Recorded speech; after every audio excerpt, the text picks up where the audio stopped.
that revolving door theory is real because I have friends whose parents, male and female, were single, have the revolving door. People that had the revolving door exposed to them usually grow up and need a revolving door. Like they feel like that's life, unless they maybe go get therapy or something. But yeah, that's true. And our kids may be coddled, but they're also overly informed about the wrong things that they shouldn't be informed about, and they're in adult situations. They're forced into adult situations. They have access to so much information, the wrong information, and it makes them little jerks. I talk to them every day. They are like, and they'll go home and act a different way. You'll think that your kid is like this little angel because when they're at home, it's like, oh yeah, mom, yeah, yes ma'am, no sir, and then me, the educator, gets them, and they in the hallway cussing. They cussing in front of me. They cussing at adults, and it's just like you just never know. We raising some little I'm not. I ain't gonna say bipolar because that's a mental disorder. Two-faced children, and you gotta have access, and it takes a whole village um to really know your child. Like Luis was saying, and get involved with their school and stop questioning their teachers so much, and ask more about what the adults saw and what happened. Because when I was growing up, it was always if I was in the office, my dad would came up there and be like, "What did she do?" He wouldn't say anything to me. Now it's like reversed. What happened, baby?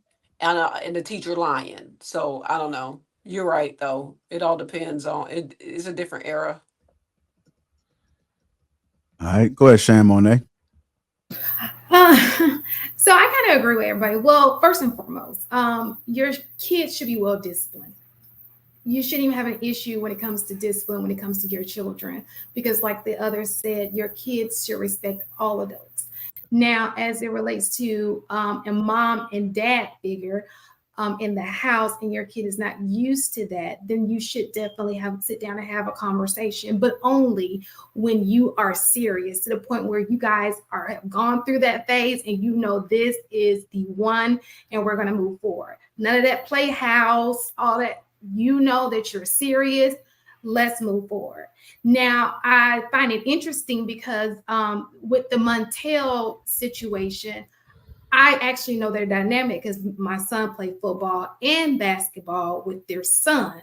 Now, what is interesting to me is I didn't even know, and it could be another kid, that wasn't whichever one's son. Okay.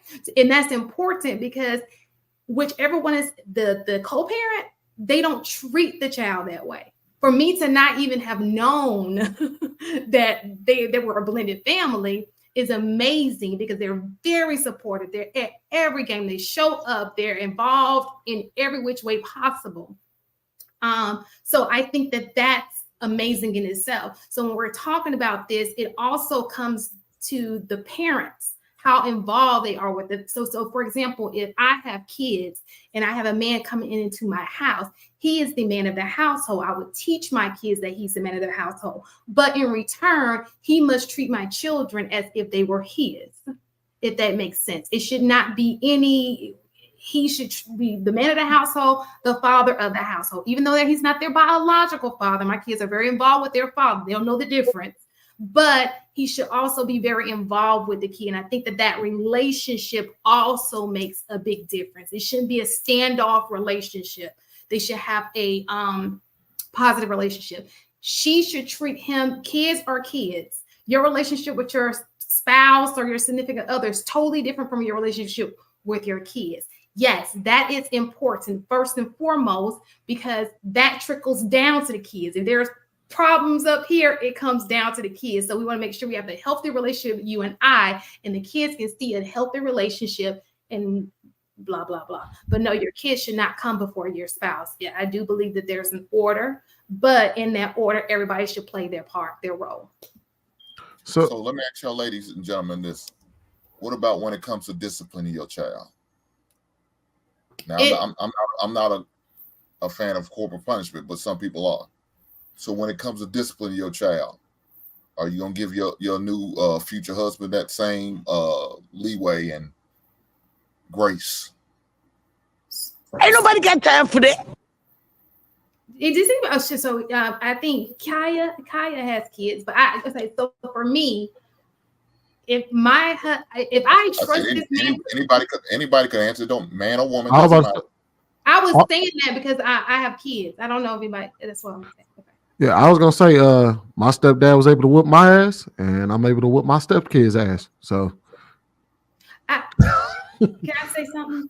So absolutely right. I think that you should be able to discipline your kids. However, when you're getting in any relationship, if y'all have kids, listen to me. If you don't have kids with somebody, you're about to marry somebody, you need to sit there and talk about these things before you get married with people. Because people divorce after they have kids because all that is not aligned. Okay. So we're talking about blended families. You should also do this when there are no kids involved yet.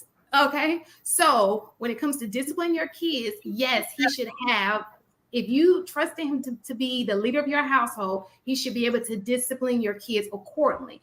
But before y'all even get to that point, y'all should be talking about these things. How do you do this? How do you do that? Blah, blah, blah. Because you, like I said earlier, you have to, me as a parent, we have to set precedents.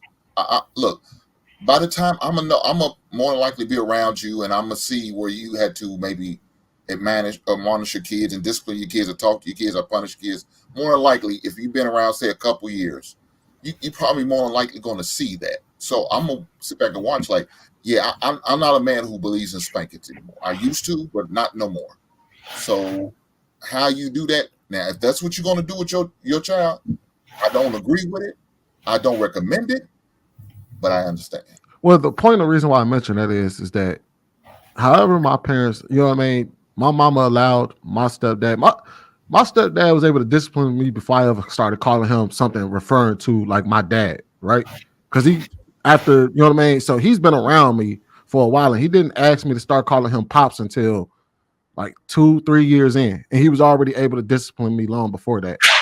You know what I mean? And the same goes for me. You know what I mean? I had unilateral control over how the kids raised. They was raised underneath me. So I think the problem with this whole blended family thing is that Louise kind of alluded to this, that we're walking into something that is kind of unfamiliar to what things used to be, which was you were married before you had children, you stuck it out.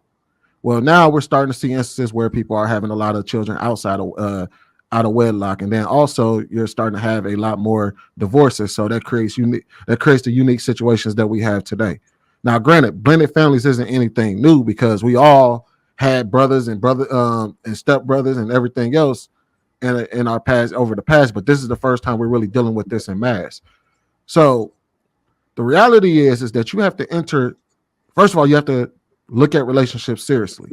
So the relationships that you do go out and you try to obtain, you need to take it seriously, because you have to keep your children in mind when you're taking these people seriously in your life. That's the first step.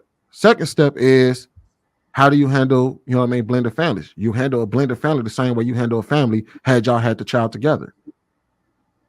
It goes to the rules still apply. You don't start trying to switch up and change the rules, because that's the only way that the family will work. Because if you allow the kids to if you try to put the cart before the horse, you get chaos.